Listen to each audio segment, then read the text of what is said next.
Thank you, Mr. Chairman. Mr. Lucero, you're in charge of ICE enforcement removal. This year, the acting DHS Secretary, Chad Wolf, and the acting head of ICE, Matt Albence, both stated unequivocally that ICE will effectuate removal orders against DACA recipients if given the opportunity to do so by the Supreme Court. That would then be your job to effectuate those removals.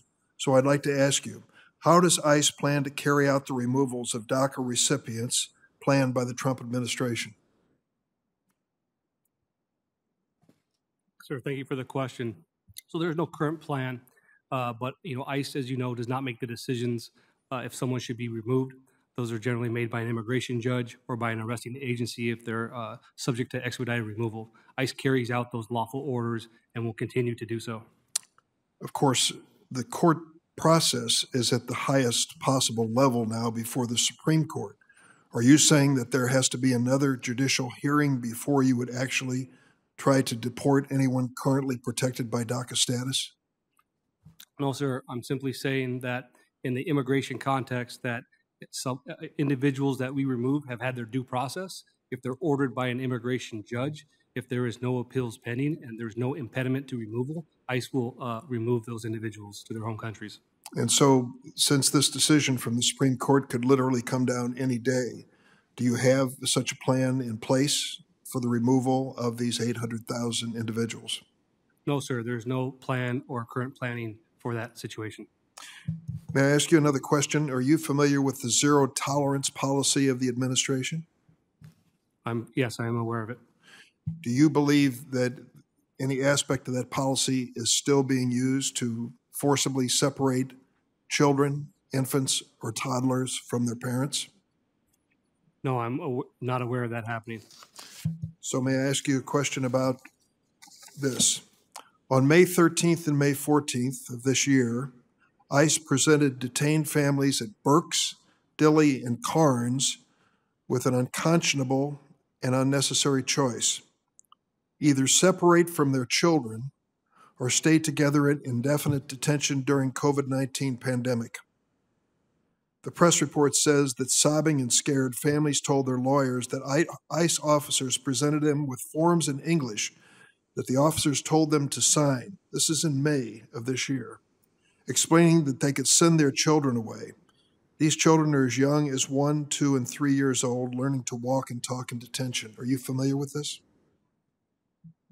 I'm familiar with the media reports, yes, sir, and I can explain that this is, the Flores litigation that continues at our family residential centers. What happened in this scenario is routine parole reviews that to show compliance to the court had to be done in a certain amount of time. So this is nothing really new that has happened. The thing that was new here was it was happened in a short amount of time before the next court hearing to satisfy the court's request. So you're saying that in May of this year, just 2 or 3 weeks ago, in these 3 facilities, that these families with children, some 1, 2, and 3 years old, were being handed a form in English to sign over the presence and rights of their children? No, sir, I did not say that. So what I said is it was a normal parole review. In some instances, that is not a legal binding document. It's just to record responses from parents regarding sponsorship of the juveniles. And in some instances, to prove that that happened, ICE officers would ask the parents to initial or sign the bottom of the form, but was never a waiver. It was never a binary choice. It was simply a parole review. I'm not sure what you mean by parole review. Could you explain that? Sure. For the Flores litigation, it is respect to the juveniles that are at our family residential centers. That these are infants. These are toddlers, 1, 2, and 3 years old. They're not juveniles. But they're between the ages of 1 and up to 16. I can tell you right now that there are approximately 300 total families in ICE custody today. To your knowledge, has ICE ever deported a person who was infected with COVID-19? Not that we were aware of. We are aware of reports that after they have returned to their home countries, in some countries they have tested individuals that were positive, but there was no known positives to ICE that were removed actively with COVID-19. Is it standard procedure for you to test those who are being deported before they are deported? There is a removal checklist that is completed for every removal and every transfer of individuals that are in our custody.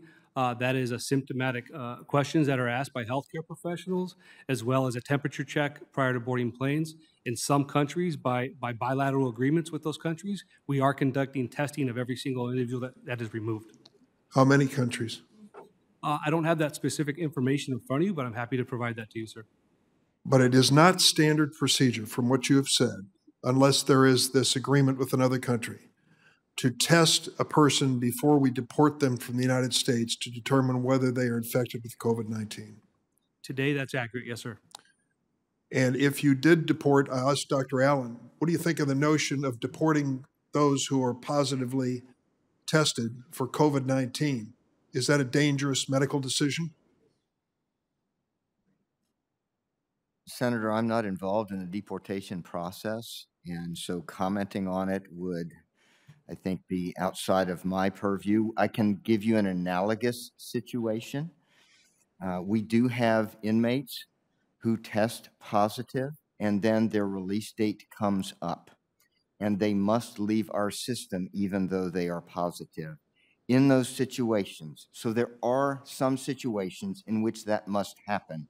What we do in those situations is we call ahead to the local health authorities or the state health authorities and notify them of this situation so that plans can be made to manage that case safely and protect the public from ongoing infection. Mr. Lucero, are similar precautions taken when you deport those who may be positive for COVID-19 and are untested? Again, we're not aware of any positive cases that were showing symptoms or known to be positive that have been deported. Again, we're trying to do more testing of these individuals at removal, but I can tell you at intake, we have accepted cases that have known to be positive and known to be exposed into our custody that have been transferred from other jails and prisons around the country. Without testing those who are deported, this is willful ignorance. Thank you, Mr. Chairman.